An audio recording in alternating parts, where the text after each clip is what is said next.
I am Kiva Harper. And I'm Deanne Roper. And this is Two Clinicians Talking. Oh, Conversations with Clinicians. No, Two Clinicians Talking. Sorry, Doug. Is it Conversations No, with it's Clinicians? what you said. Two Clinicians Talking. Two Clinicians Talking. Sorry. Okay. So, I want to ask you a question. And I want to know how you use the DSM-5 in real life. I know how I use it, but I want to hear how you use it. You know, in like real practice. Yeah, it's actually changing a little bit. I don't always diagnose. So it depends on who is coming to see me, why they're coming to see me, and I go from there. So I don't always like to pathologize what's going on with them if it's not necessary. And as a trauma therapist, there's so many things that are just trauma reactions that are often misdiagnosed. I totally agree with you. Mm-hmm. I totally agree with you. And I like to give clients education about that too, to let them know if they come to me and say, like I had someone come to me last week that said, oh, my husband's been diagnosed with this personality disorder. And I'm like, oh, does he maybe have a history of trauma? And she was like, yeah, how did you know? You know, it's so often misdiagnosed. I have a love-hate relationship with the DSM-5. You know that, probably, right? Same. In teaching the class that I'm teaching, direct practice in mental health, a lot of the students are really having some issues with things that are in the DSM. And I have to reiterate that the DSM wasn't made for social workers. That's true. That is not our profession. And so labeling, pathologizing, while it's necessary in the field in behavioral health, because that's the way it is in America, it really doesn't fit with what we do as social workers at all. Absolutely. It seems like it really doesn't take in the whole systems perspective, which is the strength, I think, of our education, that so many other kinds of clinicians in other fields don't really get a lot of training about. They do not. And, take the oppositional defiant disorder, the ODD, right? I mean, clearly that is about social justice issues. So we're pathologizing social justice issues with children. And that's sort of that love-hate thing. We get paid through the DSM. We have to have a diagnosis sometimes. And, even in community mental health care, when we're serving populations that, don't have insurance and income, they have to meet a certain criteria in order to be served. Yeah.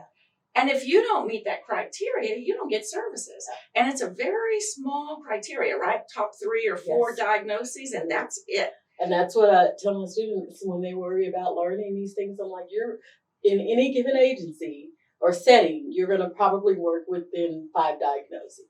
That's true. That's very true. What do you think about, though, the sort of the ethics of, kind of getting people services when they are sort of skirting the line on that diagnosis? I mean, that's really the true secret that we don't really talk about, right? It's the truth. It is the truth. With that. It's the social. Yeah, it's the social work value to serve people that need help. And then where do we draw the line, and how do we manage that and getting them services when maybe there's just 1 or 2 things that are just a little bit on that line? Yeah. But like it's to their benefit to inflate the diagnosis. Exactly. Yeah, there's something wrong with all of that. I know. I wish I knew what to do about it. I know. It's kind of like you have to do the best you can in working in the system that we have. That's kind of what I think about. I agree. And you also have to make sure that certain systems are for you. There's a reason why I have a very small private practice, because I want to practice the way I want to practice. Exactly. Same. Yeah. The other thing too, I think, though, is, it does give us a little bit of guidance about sort of treatment plan, like what are the evidence-based practices for this type of category of symptoms that we're seeing. And kind of, especially if you're sort of a little bit lost or, kind of like a reference. There's certainly a benefit to it, but it's a pain, though, isn't it? Yeah, it is. It's kind of a pain to use. Is. And then labels, like clients get sometimes so caught up in, this is what I am. They're looking for that identity. Label. Yeah, and sometimes, it's good because they'll see that and they'll realize that there's a word or there's something to this, and there's nothing wrong with me. But then other times, if it's a diagnosis like bipolar disorder, there's so much stigma attached to that, and focusing on the diagnosis keeps them from focusing on getting better. It's so true. Yeah. Sometimes it's a relief because they have a word for what they're feeling. That's the word. Yeah, it's a relief. And sometimes it's, oh my God, that is not me. And they can't deal with it. Yeah.